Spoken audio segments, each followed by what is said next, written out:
Greetings, my friends, and welcome back to another episode of Safari Mack Returns to Africa. I'm Safari Mack, your guide and host, helping you make connections to the wild. Well, ladies and gentlemen, I have great news. We are leaving the Kalahari Desert region, and we are traveling to a much better place of abundance. But to get there, we have to have a guide show us the way.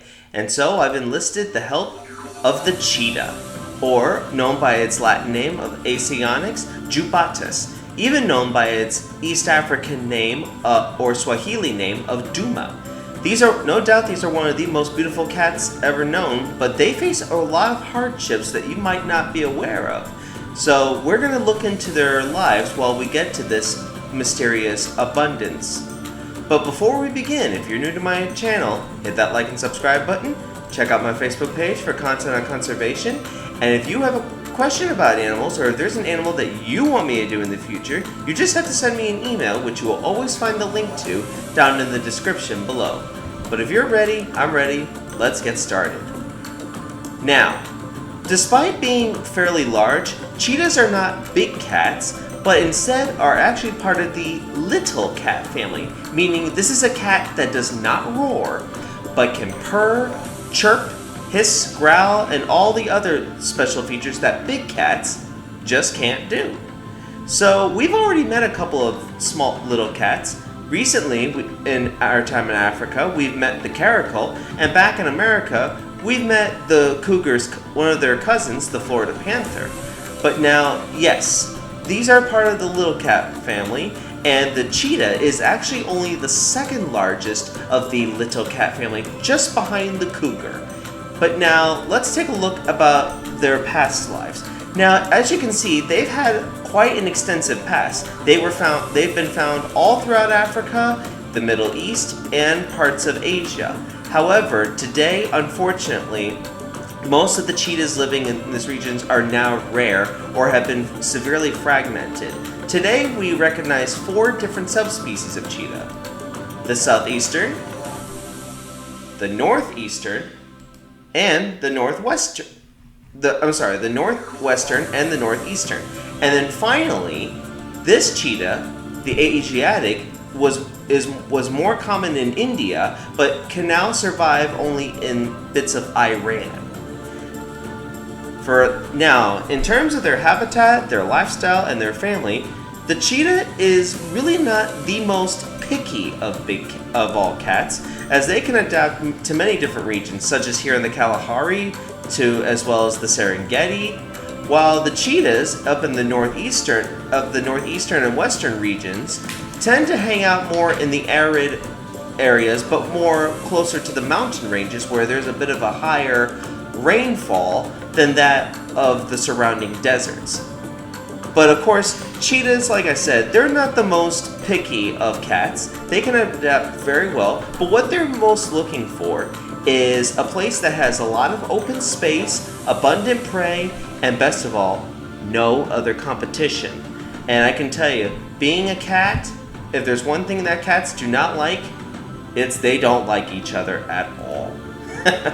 Unfortunately, it is the part of the harsh circle of life.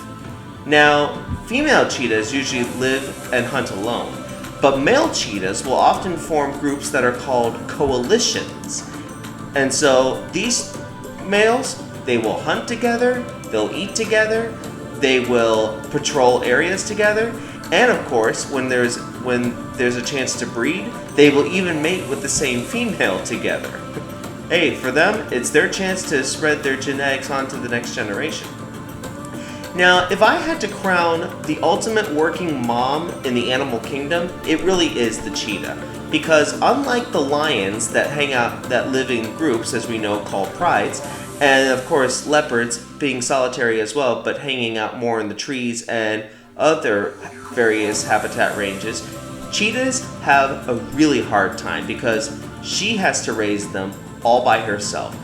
And this is the harsh reality of being a cheetah mom.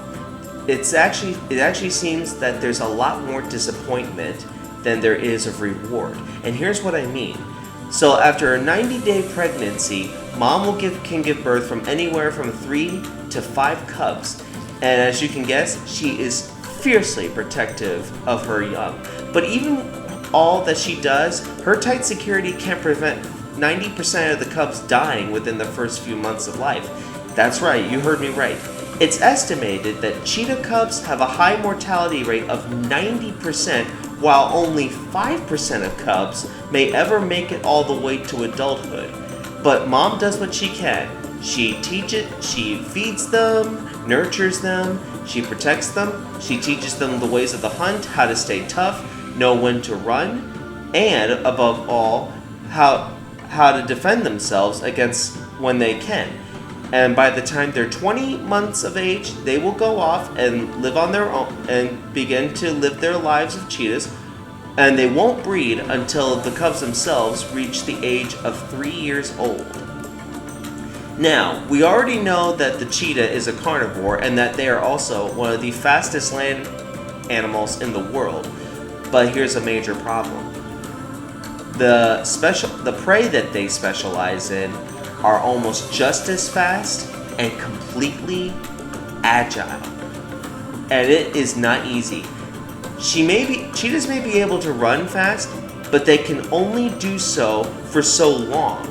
So unless they get really close, they don't stand a chance. In fact, under 30 seconds before exhaustion, it's now or never. But thankfully, there is a variety of food that cheetahs can hunt. For the solitary females, as well as the moms working to raise their cubs, they can eat Thompson gazelle, impala, springbuck, spring hare, warthog, and other smaller animals such as birds, rodents, whatever they can find, they'll catch. However, it seems that the coalition of males seems to have a bit of an easier time, as thanks to teamwork, they can actually take down a little bit bigger prey, such as this wildebeest. There's even been footage of cheetah coalitions hunting ostriches. I bet you never thought you'd see that, huh?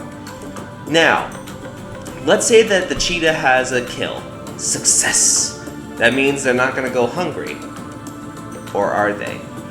Unfortunately, once the cheetah catches its prey, it spends the next 5 to even 55 minutes panting because of pure exhaustion. This, unfortunately, is the perfect time for other competitions such as lions, leopards, and even hyenas to move in and steal the cheetah's kill. Talk about ungrateful. But that's because the cheetah really, as you can guess, they're pretty lightweight.